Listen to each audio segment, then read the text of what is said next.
శ్రీమతి నమః.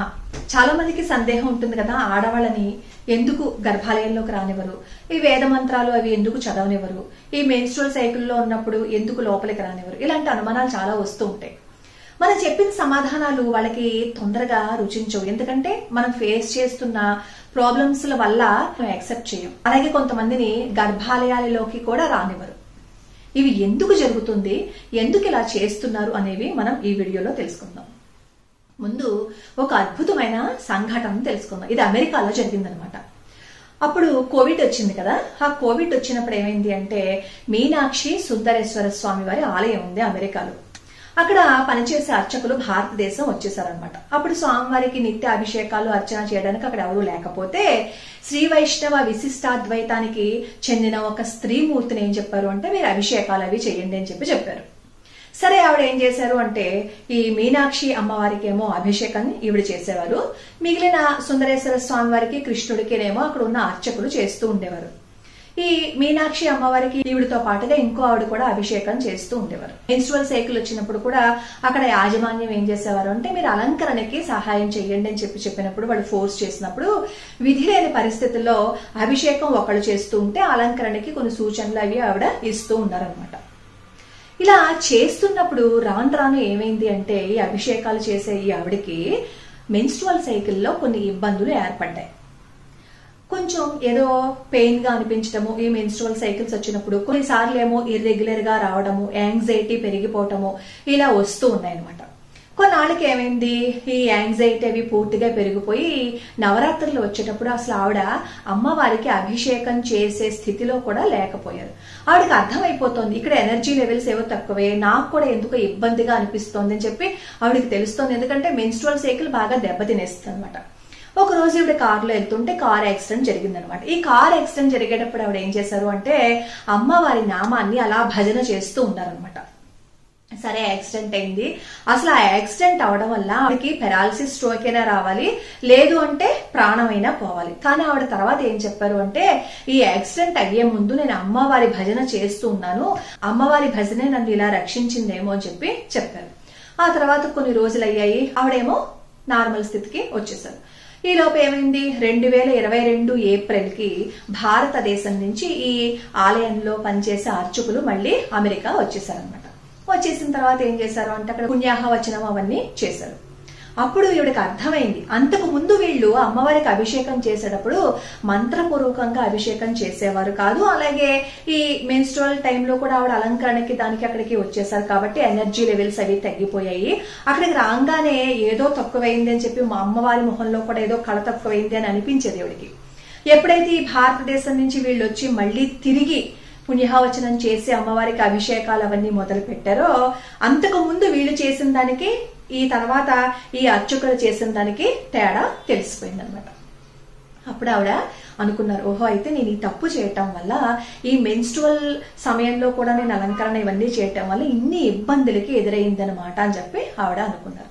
ఇది నేను ఎందుకు చెప్పాను అంటే, చాలా మంది అంటూ ఉంటారు, ఈ మెన్స్ట్రుయేషన్ వచ్చినప్పుడు పూజలు ఎందుకు చేయకూడదు, ఆడవాళ్ళని కొన్ని వాటికి ఎందుకు దూరంగా ఉంచుతారు, కొన్ని దేవాలయాలకి ఎందుకు వెళ్ళొద్దు అంటారు, కొన్ని వర్ణాల వాళ్ళని పూజలు ఎందుకు చేయొద్దు అంటారు అని చెప్పి అనుకుంటూ ఉంటారు. అసలు కారణం గనక మనం తెలుసుకున్నాము అని అనుకోండి, నిజంగా మన ఋషులు ఎంత గొప్పవాళ్ళు అని మనకి అనిపిస్తుంది. ఋతు విద్య వీడియో చేసినప్పుడు చాలా మంది నాకు మెయిల్స్ రాశారు, అంతకుముందు మేము గడిపిన జీవితానికి ఇప్పుడు గడుపుతున్న జీవితానికి చాలా అద్భుతమైన తేడా కనిపిస్తుంది హేమ గారు, మేము ఎప్పుడు ఇలాగే చెయ్యాలి అని అనుకుంటున్నాం, ఇలాంటి విషయాలు ఉంటే చెప్పండి అని. అప్పుడు నాకు అనిపించింది అనమాట, చాలా మంది ఇప్పుడు చూస్తూ ఉంటే ఆడవాళ్ళని హోమాలు అవి చేయొద్దు అంటారు. అప్పుడు వెంటనే కోపం వస్తుంది, ఆడవాళ్ళ మీద వివక్షత అంతా చూపిస్తారా, ఆడవాళ్ళు తక్కువేంటి, అప్పట్లో గార్గి, మైత్రేయి వీళ్ళందరూ చేయలేదా అని. ఈ గార్గి, మైత్రేయి వీళ్ళందరి గురించి మనం వచ్చే ఎపిసోడ్స్ లో తప్పకుండా తెలుసుకుందాం. ఇప్పుడు నేను చెప్తున్న విషయాలన్నీ కూడా ఒక ఆవిడ ఒక సంస్కృత గ్రంథం నుంచి డీకోడ్ చేసిన విషయాలు అనమాట. ఇవి పూర్తిగా వింటే అసలు మన వర్ణ వ్యవస్థ అంటే ఏంటి, అసలు స్త్రీలు ఎందుకు ఏవి చెయ్యకూడదు, ఏ వర్ణాల వాళ్ళు ఏం చెయ్యాలి అనేది పూర్తిగా చెప్పారు. అది వింటే అసలు ఇంకో మాటే మనం మాట్లాడం. మామూలుగా స్త్రీలకి చెప్తూ ఉంటారు వేద మంత్రాలు చదవద్దు అని. వేద మంత్రాలు ఏ స్త్రీ అయితే అలా కంటిన్యూగా చదివిందో వాళ్ళకి ఏమవుతుంది అంటే మెన్స్ట్రువల్ డిజార్డర్స్ వస్తూ ఉంటాయి. ముందుగా వాళ్ళ పీరియడ్స్ లేట్ అవుతూ ఉంటాయి, ఆ తర్వాత ఏమో మూడ్ స్వింగ్స్ వస్తూ ఉంటాయి, ఆ తర్వాత పీరియడ్స్ లో ఎక్కువ స్రావం అవుతూ ఉంటుంది, తక్కువ అవుతూ ఉంటుంది, ఆ తర్వాత ఈ కన్సీవ్ అవ్వడానికి కూడా కొన్ని ఇబ్బందులు ఎదురవుతూ ఉంటాయి, తొందరగా మెనోపాజ్ వస్తూ ఉంటుంది. ఇవన్నీ ఎవరికి జరుగుతాయి? ఏదైతే శాస్త్రం వద్దు అని చెప్పిందో అది మనం కాదు అని చెప్పి వాటిని కొట్టి పారేసి చేయటం వల్ల ఈ ఇంపాక్ట్స్ అన్ని చూపిస్తూ ఉంటాయి. అలాగే కుండలిని సాధన చేస్తూ ఉంటారు కొంతమంది ఆడవాళ్ళు.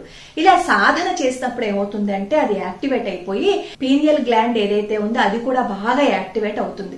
అలా యాక్టివేట్ అవడం వల్ల ఏమవుతుంది, మనం ఏదైతే ఎక్స్పీరియన్సెస్ ని ఫేస్ చేస్తామో ఈ కుండలిని యాక్టివేట్ అయ్యే సమయంలో దాన్ని గనక సరిగ్గా గనక హ్యాండిల్ చేయలేకపోతే మన శరీరం మీద దాని ఇంపాక్ట్ పడుతుంది, అలాగే మన మానసిక పరిస్థితి కూడా చాలా దారుణంగా దెబ్బ తినేస్తుంది అనమాట. అందుకే ఇలాంటి ప్రాక్టీసెస్ అన్ని అందరూ చెయ్యకూడదు అని చెప్పే కారణం ఇది.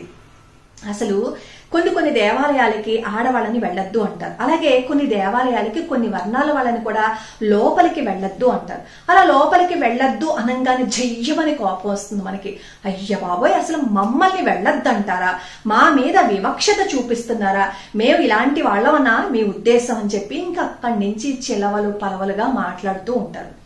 అసలు ఈ ఎక్స్పీరియన్సెస్ వింటే మనకి చాలా అద్భుతం కదా అని అనిపిస్తుంది. ఇప్పుడు ఈ పుస్తకం రాసినవాడు కొంతమంది ఎక్స్పీరియన్స్ చేసిన వాళ్ళన్నింటినీ ఒక చోట చూపించారు. ఇదేదో ఒకళ్ళో ఇద్దరో చెప్పిన ఎక్స్పీరియన్సెస్ కాదు, చాలా మంది దగ్గర ఈ విషయాలన్నీ కనుక్కుని ఈ పుస్తకాన్ని రాశారు. వైకోం టెంపుల్ అలాగే మోక్షధామాలకి వెళ్తూ ఉంటాం కదా, ఇలా కొన్ని దేవాలయాలలో కొన్ని చక్రాలు యాక్టివేట్ అవుతూ ఉంటాయి అన్నమాట. అలా చక్రాలు యాక్టివేట్ అయినప్పుడు మనం అక్కడికి వెళ్ళాము అని అనుకోండి, అది మన శరీరం మీద ఇంపాక్ట్ చూపిస్తూ ఉంటుంది. ముఖ్యంగా ఈ వైకోం టెంపుల్ గాని ఈ మోక్షధామానికి గాని వెళ్ళినప్పుడు ఆడవాళ్ళ యొక్క మెన్స్ట్రువల్ సైకిల్ చాలా డిస్టర్బ్డ్ గా మారిపోతూ ఉంటుందన్నమాట. ఒకసారి ఈ వైకోం టెంపుల్ కి ఒక అమ్మాయి వచ్చింది. లోపల అభిషేకం జరుగుతోంది. ఆ అభిషేకం జరుగుతున్నప్పుడు ఆ శివలింగానికి దగ్గరగా ఆవిడ నుంచున్నారు. ఒక 40 నిమిషాలు నుంచున్న తర్వాత ఆవిడకి కళ్ళు తిరిగాయి అనమాట. కళ్ళు తిరిగి అక్కడి కింద కూర్చుండిపోయి మెడిటేటివ్ స్టేట్ లోకి వెళ్లిపోయారు. కొంచెం సేపు అయిన తర్వాత బయటకు వచ్చేసారు. ఇలా బయటికి రాగానే మెన్స్ట్రేషన్ వచ్చేసింది. అలాగే కపాలేశ్వర స్వామి వారి ఆలయంలోకి ఒక అమ్మాయి వెళ్ళినప్పుడు ఆ అమ్మాయికి కూడా అదే పరిస్థితి వచ్చింది. అమెరికా నుంచి ఒక అమ్మాయి వచ్చిందనమాట, నేపాల్లో మహాకాళేశ్వర టెంపుల్ కి వెళ్ళడానికి. ఆ అమ్మాయికి కూడా అంతే, రావాల్సిన దానికంటే కూడా ముందు ఈ మెన్స్ట్రువల్ సైకిల్ వచ్చేసింది. ఒక అమ్మాయి శ్రీశైలం దేవాలయం లోపల ఉండగా మొదటి రజస్వల అయింది. బయటికి రావడానికి ఆవిడకి సమయం పట్టిందనమాట. బయటకు వచ్చారు. ఆ తర్వాత కొన్ని సంవత్సరాల పాటు ఇంపాక్ట్ ఆవిడ మెన్స్ట్రువల్ సైకిల్ మీద చూపించింది. ఇలా కొన్ని దేవాలయాలకు వెళ్ళినప్పుడు వాళ్ళ మెన్స్ట్రువల్ సైకిల్ చాలా ఇబ్బందిగా మారుతుందన్నమాట. ఈ వైకోం టెంపుల్ వెళ్లిన అమ్మాయికి అయితే శరీరం ఆ సమయంలో ఏమనిపించేదిట, గిటారు మీటినట్లుగా శరీరం అంతా అనిపించేదిట. అయినా సరే ఈవిడ ఏం పట్టించుకోకుండా తన ప్రాక్టీస్ ని అలా కొనసాగిస్తూ ఉండేదన్నమాట. అంటే ఈ అభిషేకానికి వెళ్ళడము, ఏదైతే శాస్త్రం వద్దు అందో ఆ పనులన్నీ చేయటం అవన్నీ చేసేది. ఆ అమ్మాయి ఈ మెన్స్ట్రువల్ హెల్త్ రాను బాగా ఇబ్బంది పెట్టేస్తూ ఉంటే అప్పుడు ఏమనుకుందంటే, అసలు ఎందుకు నా హెల్త్ ఇలా ఈ మధ్య మారింది అని చెప్పి ఆవిడ అనలైజ్ చేసుకుని ఏవైతే ఆవిడ హెల్త్ ని ట్రిగ్గర్ చేస్తున్నాయో అవి మానేయాలి అని అనుకున్నారు. కొత్తగా మొదలుపెట్టిన ఈ అభిషేకము, మెడిటేషన్ ఇవన్నీ మానేశారనమాట. కొన్ని రోజులకి ఏమైంది, ఈవిడ హెల్త్ మామూలు స్థితికి వచ్చేసింది. ఇలా మోక్షధామాలకి వెళ్ళినప్పుడు ఇలా మెన్స్ట్రువల్ పీరియడ్స్ అవన్నీ డిస్టర్బ్ అవ్వటము ఇవన్నీ జరుగుతూ ఉంటాయి. పూర్వకాలంలో మనం సినిమాల్లో చూసినట్లయితే, అబ్బా నా పనంతా అయిపోయింది అబ్బాయి, నీకు పెళ్లి చేసేసాను, మనవడు పుట్టేశాడు, చూసేశాను, ఇంకేం అవసరం లేదు, నేను తీర్థయాత్రలకు వెళ్ళిపోతానని మరచం పట్టుకుని వెళ్ళిపోతూ ఉంటారు కదా, మనం చూస్తూ ఉంటాం. అంటే ఆ స్థితి వచ్చేసరికి వాళ్ళకి కావాల్సిందేంటి, వైరాగ్యం. వైరాగ్యం కోసం వీళ్ళు మోక్షధామాలకి వెళ్తూ ఉండేవారు. అంటే మనకి చెప్పకనే చెప్పారనమాట, ఈ మోక్షధామాలకి, ఈ వైకోం టెంపుల్ ఇలాంటి వాటికి ఈ మెన్స్ట్రువల్ ఏజ్ లో ఉన్నవాళ్ళు గృహస్థులు వెళ్ళవలసిన అవసరం లేదు, ఈ వైరాగ్య సంపత్తిని పెంచుకునే వాళ్ళు మాత్రం అక్కడికి వెళ్తే సరిపోతుందని చెప్పి మన పెద్దవాళ్ళు చెప్పారు. కాకపోతే ఏంటంటే అవి మనం అర్థం చేసుకోకుండా అన్ని దేవాలయాలకి వెళ్ళిపోతాం, వెళ్ళొద్దు అన్న ఆలయానికి కూడా వెళ్లి ఎన్నో ఇబ్బందులను తెచ్చుకుంటాం. ఇలా మోక్షధామాలకి, ఈ వైకోం టెంపుల్ కి, కొన్ని ఆలయాలకి వెళ్ళినప్పుడు వీళ్ళ మెన్స్ట్రువల్ సైకిల్లో ఎందుకు ఇబ్బంది పెట్టింది తెలుసుకోవాలి అంటే ఇన్సిడెంట్ జరిగింది.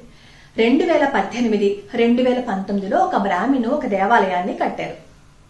కట్టించినప్పుడు ఆ దేవాలయానికి ఈ పుస్తకం రాసిన ఆవిడ్ని రమ్మని చెప్పారనమాట. రమ్మని చెప్పి ఆవిడతో పాటుగా అక్కడ చుట్టూ ఉంటారు కదా, వాళ్ళు కూడా రావటం లేదు, మీతో పాటు వాళ్ళను కూడా లోపలికి తీసుకురండి అని చెప్తే ఈవిడ ఏం చేశారు అంటే వాళ్ళను కూడా దేవాలయంలోకి రమ్మని చెప్పారు. అక్కడ ఉన్న వాళ్ళందరూ అన్నారు, మేము రాము, మేము రోజు కనుక ఇక్కడికి వస్తూ ఉంటే మేము డైలీ ఏదైతే చేసుకోవాలి అని అనుకుంటున్నామో ఆ దినచర్యకి ఇబ్బందిగా మారిపోతోంది, మేము పనులు చేసుకోలేకపోతున్నాము, ఆటంకం ఏర్పడుతోంది అని చెప్పి వాళ్ళు చెప్పారు. అప్పుడు ఆవిడ అడిగారు, వాళ్ళు ఏమైనా దేవాలయాల్లోకి రావద్దన్నారా అని. అప్పుడు వీళ్ళు అన్నారు, మమ్మల్ని దేవాలయంలోకి రావద్దు అనడము ఏం లేదు, అదంతా ఇప్పుడు వాళ్ళందరూ పుట్టించుకున్నారు, మా అంతటా మేమే లోపలికి రాము అని చెప్తున్నాము. వాళ్ళేమీ వివక్షత చూపించలేదు, మేమంటే వేరు భావన కూడా వాళ్ళు చూపించలేదు అని వాళ్ళు చెప్పారట. అయితే ఈ పుస్తకం రాసిన వాడు ఏం చెప్తున్నారు అంటే వీళ్ళలో అంటే ఇప్పుడు రోజు పనులు చేసుకుంటూ ఉంటాం కదా, వాళ్ళలో ఏమవుతుంది అంటే మూలాధారము స్వాధిష్టానము బాగా యాక్టివేషన్ లో ఉంటాయన్నమాట. ఎవరిలో అయినా సరే మూలాధారము స్వాధిష్టానము ఈ రెండు యాక్టివేషన్ లో బాగా ఉంటే వాళ్ళు చక్కగా సమర్థవంతంగా పనులు చేయగలుగుతారు, శారీరకంగా ఎక్కువ కష్టపడగలుగుతారు అనమాట. అంటే ఇప్పుడు బరువులు మోసే వాళ్ళని చూస్తూ ఉన్నాం అనుకోండి, మనకి ఏమనిపిస్తుంది, అబ్బా అంత బరువుని ఎలా మోస్తున్నారు అని అనిపిస్తుంది. అంత బరువుని వాళ్ళు ఎలా మోస్తున్నారు అంటే వాళ్ళలో మూలాధారము స్వాధిష్టానము బాగా యాక్టివేట్ లో ఉన్నాయన్నమాట. అలాగే జీర్ణ సంబంధమైన వ్యాధులు ఏమీ లేకుండా జీర్ణ సంబంధమైనవన్నీ చాలా కరెక్ట్ గా ఉండి రీప్రొడక్టివ్ సిస్టమ్ కూడా చాలా కరెక్ట్ గా ఉండాలి అంటే మూలాధారము స్వాధిష్టానము చాలా చక్కగా ఉండాలి. ఈ మూలాధారాన్ని స్వాధిష్టానాన్ని ఈ గ్రామ దేవతలు ఇంపాక్ట్ చూపిస్తూ ఉంటారన్నమాట. అయితే ఈ మూలాధారము స్వాధిష్టానానికి ఎవరైతే గ్రామ దేవతలు ఇంపాక్ట్ చేస్తూ ఉంటారో ఆ ఆలయాలకే కదా ఈ ఎక్కువగా కష్టపడే వాళ్ళు, కాయ కష్టం చేసుకునే వాళ్ళు వెళ్లి చక్కగా పండో ఫలమో ఇస్తూ ఉంటారు. అంటే ప్రకృతితో మమైక ఉన్న దేవతలందరినీ వీళ్ళు ఆరాధిస్తూ ఉంటారు. అంటే ప్రకృతితో వీళ్ళకి రిలేషన్ ఎక్కువగా ఉంటుంది. మన శరీరంలో ప్రాణవాయువు అపానవాయువు అని రెండు వాయువులు ఉంటాయి కదా. ఈ ప్రాణవాయువు పైకి ప్రవహిస్తూ ఉంటుంది, ఈ అపానవాయువు కిందకి ఉండాలన్నమాట. ఇలా ఉన్నప్పుడు ఏమవుతుంది, మన రీప్రొడక్టివ్ సిస్టమ్ గానీ లోపల యూరినరీ ట్రాక్ గానీ మనం చేసిన భోజనం అవన్నీ సరిగ్గా అరగడం గానీ ఇవన్నీ చాలా చక్కగా జరుగుతూ ఉంటాయి అన్నమాట. ఈ మూలాధారము స్వాధిష్టానము ఎవరిలో అయితే చక్కగా పనిచేస్తూ ఉంటాయో వీళ్ళలో ఈ అపాన వాయువు డౌన్ వర్డ్ కి వస్తుంది. ఇలా డౌన్ వర్డ్ కి వచ్చినంత సేపు వీళ్ళలో మూలాధారము స్వాధిష్టానము చాలా చక్కగా పనిచేస్తూ ఉంటాయి. కాబట్టి వాళ్ళు రోజు చేసుకునే దైనందిక పనులకి ఎటువంటి అడ్డంకి లేకుండా వాళ్ళ జీవితాన్ని వాళ్ళు చాలా సాఫీగా జరిపేస్తూ ఉంటారు. ఈ మోక్షధామ ఆలయాలకి ఆడవాళ్ళు వెళ్ళినప్పుడు ఎందుకు వాళ్ళ మెన్స్ట్రువల్ సైకిల్ మీద ఇంపాక్ట్ చూపించింది అంటే మనకున్న చక్రాలలో పైనున్న చక్రాలు మోక్షాన్ని ఇస్తాయన్నమాట. ఇప్పుడు ఈ వైకోము మోక్షధామం ఇలాంటి ఆలయాలకు వెళ్ళినప్పుడు ఏమవుతుంది అంటే అవి మోక్షాన్ని ఇచ్చే ఆలయాలు కదా. ఎప్పుడైతే ఈ ఆలయాల్లోకి వెళ్ళామో ఇందాక మనం తెలుసుకున్నాం కదా, కొన్ని ఆలయాలకు వెళ్తే కొన్ని చక్రాలు యాక్టివేట్ అవుతూ ఉంటాయని. ఎప్పుడైతే ఈ ఆలయాల్లోకి ఆడవాళ్లు అలాగే మిగతా ఈ మూలాధార చక్రము స్వాధిష్టానము చాలా చక్కగా పనిచేసే వాళ్ళు వెళ్తారో అందరిలోనూ రెండు వాయువులు ఉంటాయి కదా, ప్రాణవాయువు అపానవాయువు. ఇలాంటి వైకోం టెంపుల్ ఈ మోక్షధామాలకి వెళ్ళినప్పుడు ఏమవుతుందంటే అపానవాయువు ప్రాణవాయువుతో కలిసి పైకి ప్రవహిస్తుంది అనమాట. మనం ప్రాణాపాన సమాయుక్త అని చదువుకుంటాం కదా, అంటే మోక్షానికి ఏదైతే హేతు అవుతుందో ఏదైతే కుండలని జాగృతం అవుతుందో అలా ఇలాంటి ఆలయాలకు వెళ్ళినప్పుడు ఇలాంటి స్థితి వస్తుందన్నమాట. ప్రాణాపాన సమాయుక్తం, ప్రాణవాయువు అపానవాయువు రెండు కలుస్తాయి. అప్పుడు ఏం జరుగుతుంది, కుండలిని జాగృతం అవుతుంది. ఎప్పుడైతే కుండలిని జాగృతం అవుతుందో వీళ్ళకి ఆకలి వేయటము ఈ మలమూత్ర విసర్జన ఇలాంటివి ఏమి ఉండవు కదా. ఎందుకంటే వాళ్ళు మోక్షాన్ని సాధించాలి అని అనుకున్నారు కాబట్టి వాళ్ళకి అవన్నీ కరెక్ట్ గా ఉంటాయి. కానీ ఈ మెన్స్ట్రుయేషన్ సైకిల్లో ఉన్న వాళ్ళు ఈ గృహస్థులకి ఇలాంటివన్నీ అవసరం లేదు కదా. వాళ్ళు వాళ్ళ డైలీ లైఫ్ ని మామూలుగా లీడ్ చేయాలి అంటే ఏంటి, వాళ్ళకి ఈ అపాన వాయువు డౌన్ వర్డ్ లకు మాత్రమే రావాలి. అలా వస్తే అప్పుడు అన్ని చాలా చక్కగా జరుగుతాయి. ఇలా మోక్షధామాలకి రావడం వల్ల ఏమవుతుంది అంటే ఎవరినైతే స్త్రీలని కొన్ని దేవాలయాలకి వెళ్ళొద్దంటారో కొన్ని వర్ణాల వాళ్ళని కూడా కొన్ని దేవాలయాలకి వెళ్ళొద్దు అని ఎందుకు అంటారంటే ఈ అపాన వాయువు రివర్స్ లోకి రావటం మొదలు పెడుతుంది. అలా రివర్స్ లోకి వచ్చిందనుకోండి అప్పుడు మనకి మూలాధార చక్రము స్వాధిష్టానము దెబ్బతింటాయి. అలా ఎప్పుడైతే దెబ్బతిందో మనం గృహస్థులైతే వాళ్ళు రోజు చేయవలసిన పనులు వాళ్ళు చేయలేరు. ఈ మెన్స్ట్రుయేషన్ ఏజ్ లో ఉన్న వాళ్ళకి మెన్స్ట్రుయేషన్ సైకిల్ దెబ్బతింటుంది.